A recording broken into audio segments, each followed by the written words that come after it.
Ableton Live. And so there's 3 more versions of Live that are, I think they're way too expensive. So I'm not going to worry about talking about those. I like the free version. I like what I can do with it. It works with my setup. If you ever wanted to try a Launch Key Mini, it's absolutely fantastic and very well integrated into Live, into Ableton. It's set up for it. It can be used with other DAWs, but it works extremely well with Ableton. So the reason why I never was using my laptop for my live performances, live looping, things like that, is because my computer is 13 years old and I'm not ready to upgrade because it really is doing fine, except that my Bluetooth was out of date. I didn't have Bluetooth 4.0, and so I couldn't use it with things like my iRig Blueboard MIDI foot controller. And I tried another, you can get little USB upgrade kits to upgrade to USB or the Bluetooth, and I tried one before and it didn't work, and I possibly just didn't know how to set it up. But I found this one used for like half the price of what they would normally be. This was like 15 bucks. This is Hiddy's brand, and they have very clear instructions on YouTube, video instructions on how to make this function and how to activate it. So I was really happy that this worked. So excited. So I got that all set up. All it looks like is one of these little Bluetooth USB deals. That's what it looks like. I won't unplug it because it'll just deactivate it. But now I can use my Blueboard because I have a copy of Amplitube that was gifted to us from the VIP Recording Revolution that I couldn't really use because, well, I could use it, but it wasn't as fun without this. So I can use that Amplitube as a plugin inside of Ableton for my guitar effects. That's great. I'm super excited about that. Here comes the dogs. They're going to start fighting. Playing. So I've had so many interruptions and had to redo this video so many times that I just want you to bear with me as I talk about this. No. Anyway, so really am liking this. What I can control with this, okay? It's amazing. I'm feeling off track now because of the dogs. But my goal in this whole thing, what I want to do is have freedom to live loop, and I want my audio to go a certain way. And so I wanted my audio, I wanted a click track in one ear, monitor audio in one ear, stereo left and right into my camera audio interface, which is this right here, without the click track. I don't want the audience to hear the click track in the camera. And I also want that audio to go into my single speaker PA system with no metronome. I want that too, because what if I want to record and project to an audience while I'm monitoring? I want to be able to do that. And I can do that. I figured it out. I even had some of the cables already. So if you've ever thought about getting a Behringer u-phoria 404 HD, yes, I highly recommend it. It's super versatile. I got this one used, so it was like half the cost of what it would normally be.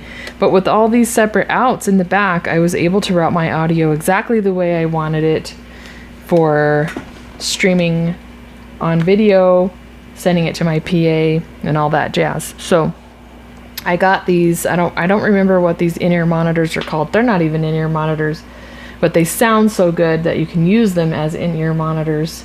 But I got them for, I don't know, maybe 40 bucks at the most. And I really love how small they are, how they sound just as good as my expensive Audio-Technica over-the-ear headphones that were making me hot when I record. And they fall off and they're uncomfortable and I feel silly. And I just was like, okay, that's for in-studio work. I want live in-ear monitor, to perform. So these work so well, and I route that out the headphone jack. And then inside Ableton in the audio preferences, I'm able to tell it that I want my cue to go to 1, which is left, and I want all of my monitor audio to go to right, which is 2. I didn't even have to tell it that. It just automatically does that. And then my camera audio and my PA audio is coming out of 3 and 4 without the metronome. So I'm just very happy with what I can do with this.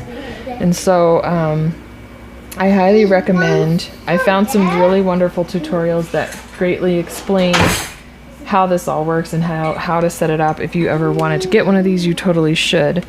And so also a couple things that I'll show you here that I found is if you ever see a box like this, I would really call this probably a makeup box, maybe a camera box. My 4-year-old is being very demanding. But normally I have this sitting, it fits right down inside of there, and it sits flush and up, but I've got cords in the way. And so I love this so much because it holds my cables. It has these little boxes that come out, or they just kind of move out of the way, and they can hold things. And inside of here are slots that work really well to hold my microphones in place so that they don't get damaged if I move this. And so if I want to take this somewhere, I just shut the lid, put the cords inside of it, shut the lid, and unplug it, and bam, there's all my audio equipment right inside of one thing.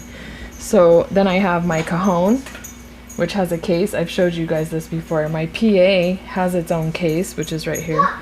And everything is just so much easier to transport that way. So I'm really excited if you ever see a case like that and you have an interface that would fit down in there. Yes, yes, yes. So this is so cool because what I can do here, what I like, and I have a few kinks to work out, like undo. When I'm doing guitar loops, I don't quite know how to undo yet. I've got to work out my MIDI mapping for that. And I know this is blurry. I'm sorry that you can't really see it, but what I have set up is 3 guitar tracks right here. Here's a drum track that I made so I can play drums if I want. Oh, why can't you hear it? Oh. There should be... Wait, I did something wrong. No, that's right. Well, okay. For some reason my drums aren't playing and they should be. Not sure why that is. Okay, I'm not going to worry about it, but hopefully you can hear this. Yes, you should be able to hear that. These are tracks that I pre-recorded, guitar loops, and some clips that I used inside of Ableton to set up some layers.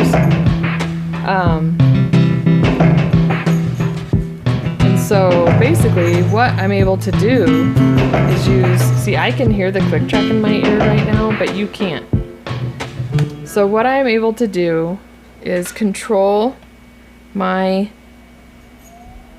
tracks. Each track I can control in here, and I can tell it if I want.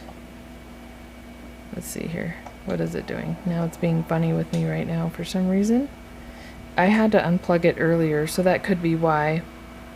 I probably need to reset something up in here that I did wrong in my preferences. But anyway, this would be in a certain setting. These are all my tracks up here. And then down here I can control whether I want those tracks to be able to be stopped, muted, or soloed, which is so incredibly handy. So I basically have 8 tracks to work with. And then there's also a whole nother set of tracks that I can integrate into that as well. But there's more to it. You'd want to look into it yourself. But what's great is this Ableton is really set up to work for entire sets. So in this row, you can't see it, I know this, let's say this top row here, that's one song, and then the second row is another song. Those are called scenes, and then each individual column is called a track, and you have all these functions for it that you can do, and each track can hold all the clips that you want and things like that. So I can set this up beforehand with, like, maybe I want to do 5 songs in my set. You know, maybe I want to do 5 songs. I can use this to toggle to my next song, start the clips. There's so much more to it. I'm not going to go into crazy detail. But each track Each track has its own little loop. You can't see this, I'm so sorry. This right here is like a pie graph. Each track has its own pie graph to let you know where in the loop it's at. Because when you start a loop, even in audio, when you start to record an audio loop, like a guitar loop, as soon as you press stop, it starts to loop automatically. You don't even have to tell it to do that. And so what I did, because you have to arm each track, I actually MIDI mapped this sustain pedal from my old keyboard that I'm not using right now as my start and stop loop for whatever track I've selected. And then I decided to use my iRig Blue board as my arm buttons. So let's say that B, C, and D are my 3 guitar tracks, and then I set up A as my microphone. So when I'm ready to record into that track, because you don't want all the tracks armed or else it's going to record into all of them. If you want to set it up in layers in live loop, then you want to arm and unarm each track as you record, and this lets you choose that with your foot so you don't have to put your hand on the computer. And then you can quantize when the recording starts. I can tell it I'll hit record with my foot on my sustain pedal, and I want the loop to actually start recording 1 bar from when I do that. That way I have a little buffer of a time, you know, to start playing that loop. You can quantize it to whatever you want. You don't have to have quantize, but you can. So that's a super, super handy tool just to give you that freedom. And you know, luckily with a wireless mouse, I technically could just like set this on my leg and be able to work inside of here if I had to do something to change some settings around. But what's great is each guitar track, each track that I've set up has its own amp simulation that I pre-set so that they can all sound different, so that the guitar parts can sound different, and I can have them panned to left or right so that there's a stereo sound and it's not all just coming down the middle. And I know that a lot of DAWs do this, but it's just so nice that I can control so much with this. I'll have to reactivate whatever I did to it, but it's nice that I can use this along with my other tools to live loop. I really like that. Yes, it's not the most portable compared to my other setup. What I was using before was my iOS and Quantaloop. And I did really like that quite a bit, especially for like mobile, for doing mobile stuff, like out if I'm camping. I could do videos, which the weather is already starting to get too cold and difficult for us to be out at the lake, so it's like I didn't even really get a chance to test that all out the way I wanted to. It's so windy here, and watching kids just takes up so much time. So anyway, it was hard to see my iPhone. It's pretty small. I liked it. I was really impressed with what it could do inside this little tiny phone, but it was small, and it tended to be a little more work than I wanted it to be. So anyway, the whole point of everything that I was sharing, hopefully I didn't forget anything that I wanted to say, was if you've been wanting to try Ableton Lite, do it. If you've been wanting to try a Behringer 404 HD, do it. If you've been wanting to try a Launch Key Mini, do it. If you've been wanting to try a Blueboard, this uses the Blueboard app inside of the computer or on iOS. I use it for iOS. It works really well.